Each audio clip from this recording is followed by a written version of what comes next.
Mateus capítulo 23. Então, Jesus falou à multidão e aos seus discípulos. Ele disse: os mestres da lei e os fariseus têm autoridade para explicar a lei de Moisés. Por isso vocês devem obedecer e seguir tudo o que eles dizem. Porém, não imitem as suas ações, pois eles não fazem o que ensinam. Amarram fatos pesados e os põem em amarram fardos pesados e os põem nas costas dos outros, mas eles mesmos não os ajudam, nem ao menos com um dedo, a carregar estes fardos. Tudo o que eles fazem é para serem vistos pelos outros. Vejam como são grandes os trechos das escrituras sagradas que eles copiam e amarram nas testas e nos braços. E olhem os pingentes grandes das suas capas. Eles preferem os melhores lugares dos banquetes e os lugares de honra nas sinagogas. Gostam de ser cumprimentados com respeito nas praças e de ser chamados de mestre. Porém, vocês não devem ser chamados de mestre, pois todos vocês são membros de uma mesma família e têm somente um mestre, e aqui na terra não chamam ninguém de pai, porque vocês têm somente um pai, que está no céu.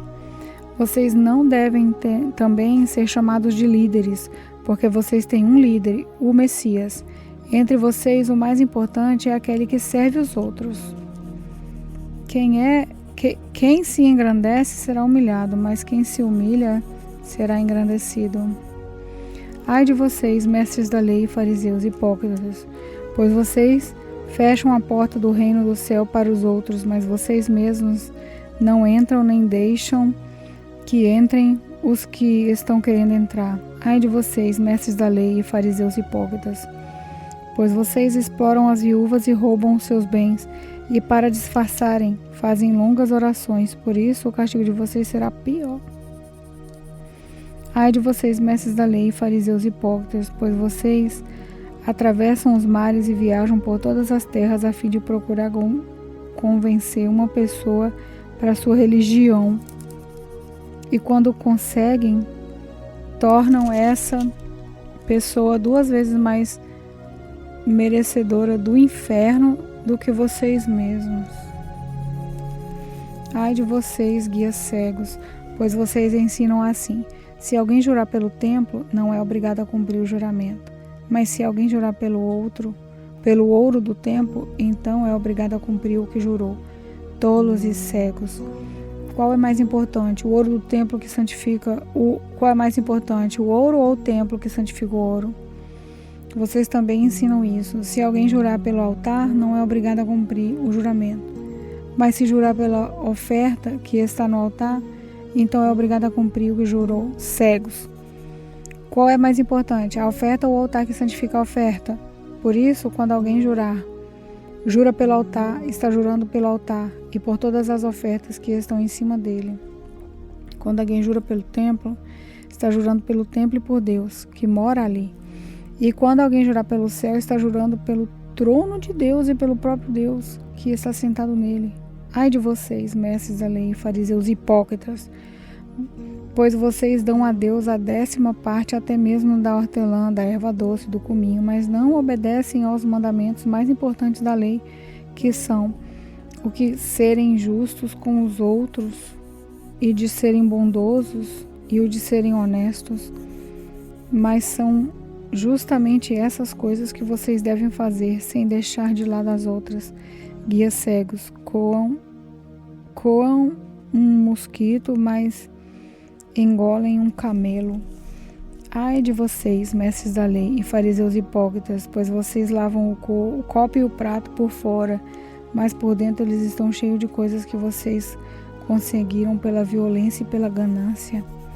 Fariseu cego, lave primeiro o copo por dentro e então a parte de fora também ficará limpa. Ai de vocês, mestres da lei e fariseus hipócritas, pois vocês são como túmulo pintado de branco, que por fora parecem bonitos, mas por dentro estão cheios de ossos e mortos e de podridão.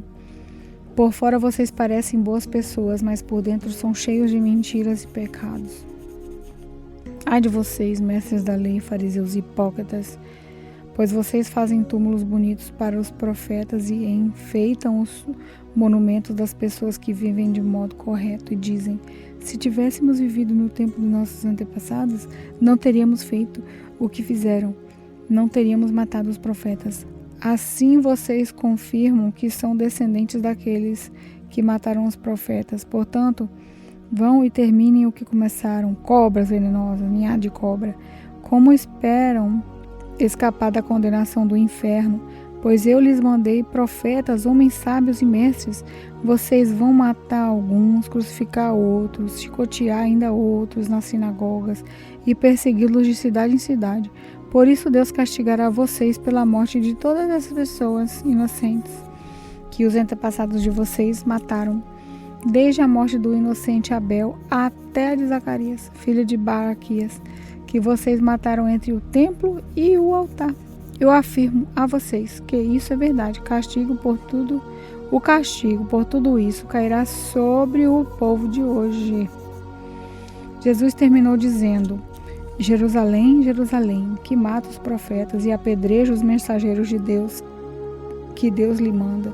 Quantas vezes eu quis abraçar todo o seu povo, assim como a galinha junta os seus pintinhos debaixo das suas asas, mas vocês não quiseram. Agora a casa de vocês ficará completamente abandonada. Eu afirmo que vocês não me verão mais, até chegar o templo em que dirão: Deus abençoe aquele que vem em nome do Senhor. Mateus capítulo 24.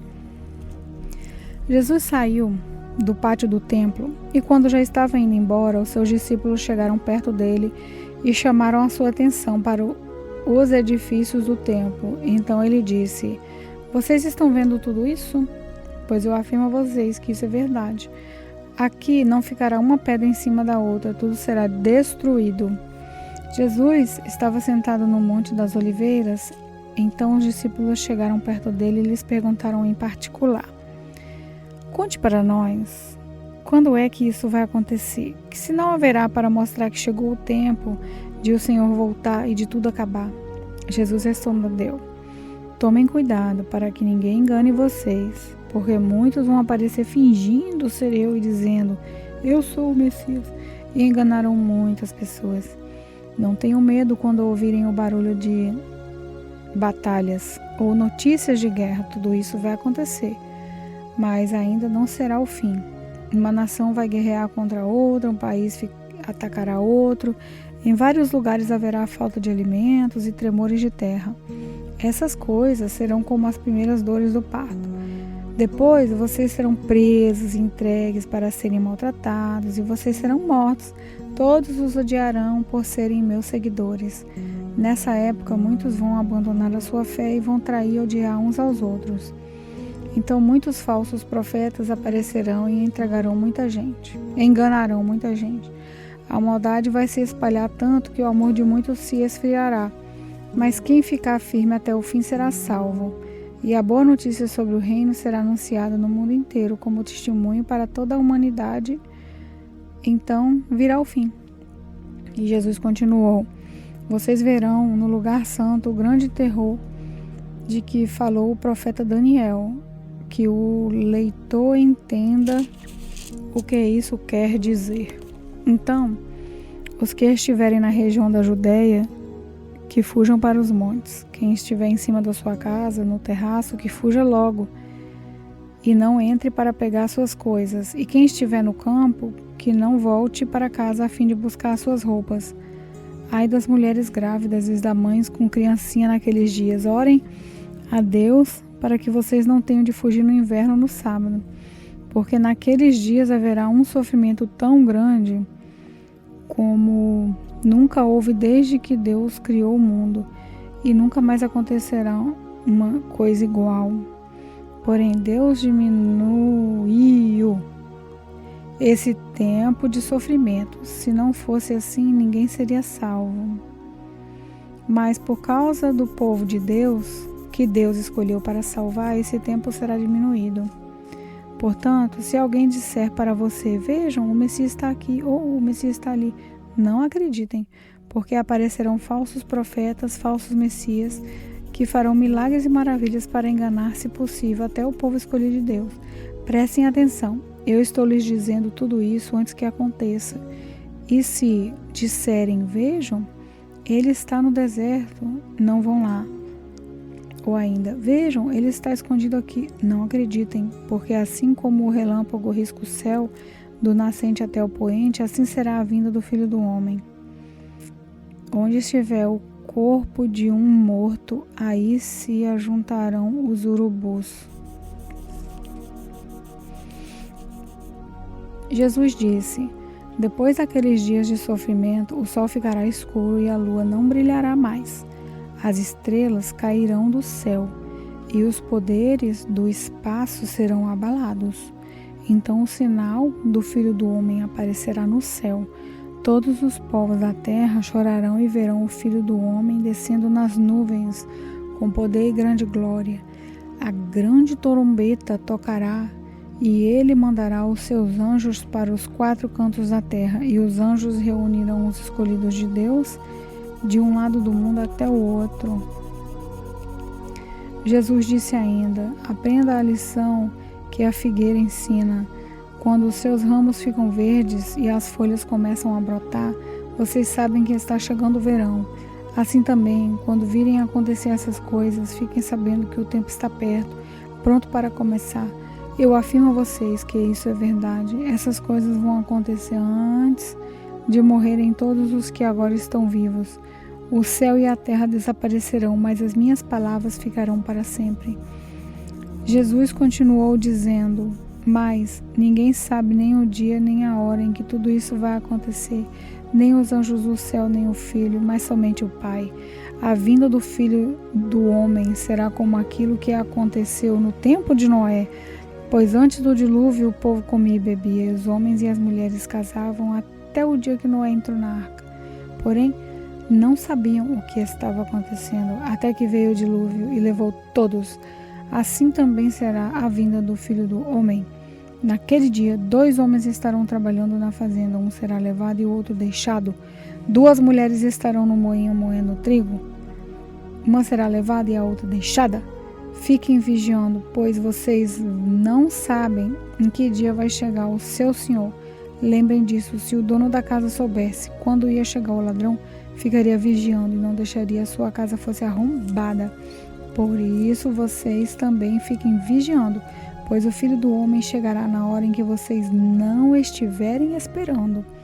Jesus disse ainda: sabemos que o empregado fiel e inteligente, que o patrão encarrega de tomar conta dos outros empregados para dar a eles mantimentos no tempo certo. Feliz aquele empregado que estiver fazendo isso enquanto o patrão chegar. Eu afirmo a vocês que isso é verdade. O patrão vai colocá-lo como encarregado de toda a sua propriedade. Mas, se o empregado for mau, pensará assim: o meu patrão está demorando muito para voltar. Então, começará a bater nos seus companheiros e a comer e a beber com os bêbados. E o patrão voltará num dia que o empregado menos espera e na hora que ele não sabe. Aí o patrão mandará cortar o empregado em pedaços e o condenará a ir para o lugar onde os hipócritas vão. Ali ele vai chorar e ranger os dentes de desespero. Mateus capítulo 25. Jesus disse: naquele dia o reino do céu será como 10 moças que pegaram as suas lamparinas e saíram para se encontrar com o noivo. 5 eram sem juízo e 5 eram ajuizadas. As moças sem juízo pegaram as suas lamparinas, mas não levaram óleo de reserva. As ajuizadas levaram vasilhas com óleo para as suas lamparinas. Como o noivo estava demorando, as 10 moças começaram a cochilar e pegaram no sono. À meia-noite se ouviu esse grito: o noivo está chegando, venham se encontrar com ele. Então as 10 noivas acordaram e acenderam as suas lamparinas. Aí as moças sem juízo disseram às outras: dai um pouco de óleo para nós, pois as nossas lamparinas estão se apagando. De jeito nenhum, responderam as moças ajuizadas. O óleo que nós temos não dá para nós e para vocês. Se vocês querem óleo, vão comprar. Então as moças sem juízo saíram para comprar óleo.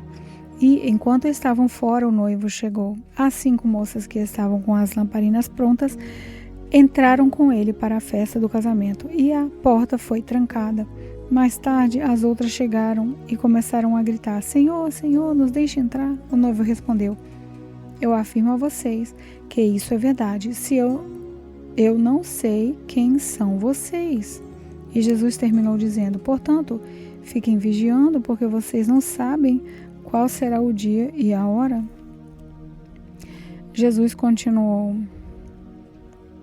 O reino do céu será como um homem que ia fazer uma viagem. Ele chamou seus empregados e os pôs para tomarem conta da sua propriedade. Ele lhes deu dinheiro de acordo com a capacidade de cada um. Ao primeiro deu 500 moedas de ouro, ao segundo deu 200 e ao terceiro deu 100. Então foi viajar. O empregado que tinha recebido 500 moedas saiu logo, fez negócios com o dinheiro e conseguiu outras 500. Do mesmo modo que havia recebido 200, conseguiu outras 200. Mas o que tinha recebido 100 moedas saiu, fez um buraco na terra e escondeu o dinheiro do patrão. Depois de muito tempo, o patrão voltou e fez um acerto de contas com eles. O empregado que havia recebido 500 moedas chegou e entregou mais 500, dizendo: O senhor me deu 500 moedas, veja aqui, estão mais 500 que consegui ganhar. Muito bem, empregado bom e fiel, disse o patrão. Você foi fiel negociando com pouco dinheiro e por isso vou pôr você para negociar com muito. Venha festejar comigo. Então o empregado que havia recebido 200 moedas chegou e disse: O senhor me deu 200, veja, aqui estão mais 200 que consegui ganhar. Muito bem, empregado bom e fiel, disse o patrão. Você foi fiel negociando com pouco dinheiro e por isso eu vou pôr você para negociar com muito. Venham festejar comigo. Aí o empregado que havia recebido 100 moedas chegou e disse: Eu sei que o senhor é um homem duro que colhe onde não plantou e junta onde não semeou. Fiquei com medo e por isso escondi o seu dinheiro na terra. Veja, aqui está seu dinheiro. Empregado mau e preguiçoso, disse o patrão. Você sabia que colho onde não plantei e junto onde não semeei. Por isso você devia ter depositado meu dinheiro no banco e quando eu voltasse o receberia com juros. Depois virou-se para os outros empregados e disse: Tirem dele o dinheiro e deem ao que tem 1000 moedas, porque aquele que tem muito receberá mais, e assim terá mais ainda. Mas quem não tem, até o pouco que tem será tirado. E jogue fora na escuridão o empregado inútil. Ali ele vai chorar e ranger os dentes de desespero. Jesus terminou dizendo: Quando o Filho do Homem vier como rei, com todos os anjos, ele se sentará no seu trono. Todos os povos da terra se reunirão diante dele. E ele separará as pessoas umas das outras, assim como o pastor separa as ovelhas das cabras. Ele porá os bons à sua direita e os outros à esquerda. Então o rei dirá aos que estiverem à sua direita: Venham, vocês que são abençoados pelo meu Pai, venham e recebam o reino que o meu Pai preparou para vocês desde a criação do mundo. Pois eu estava com fome e vocês me deram comida, estava com sede e me deram água. Era estrangeiro e me receberam na sua casa, estava sem roupa e me vestiram, estava doente e cuidaram de mim, estava na cadeia e foram me visitar. Então os bons perguntarão: Senhor, quando foi que o vimos com fome e lhe demos comida, ou com sede e lhe demos água? Quando foi que vimos o Senhor como estrangeiro e recebemos na nossa casa, ou sem roupa e o vestimos? Quando foi que vimos o Senhor doente ou na cadeia e fomos visitá-lo? Aí o rei responderá: Eu afirmo a vocês que isso é verdade. Quando vocês fizeram isso ao mais humilde dos meus irmãos, foi a mim que fizeram. Depois ele dirá aos que estiverem à sua esquerda: Afastem-se de mim, vocês que estão debaixo da maldição de Deus. vão para o fogo eterno, preparado para o diabo e os seus anjos. Pois eu estava com fome e vocês não me deram comida, estava com sede e não me deram água, era estrangeiro e não me receberam em casa, estava sem roupa e não me vestiram, estava doente e na cadeia e não cuidaram de mim. Então eles perguntarão: Senhor, quando foi que vimos o Senhor com fome ou com sede, ou como estrangeiro, ou sem roupa, ou doente, ou na cadeia, e não ajudamos? O rei responderá: eu afirmo a vocês que isso é verdade. Todas as vezes que vocês deixaram de ajudar uma dessas pessoas mais humildes, foi a mim que deixaram de ajudar. E Deus terminou assim: portanto, estes irão para o castigo eterno, mas os bons irão para a vida eterna.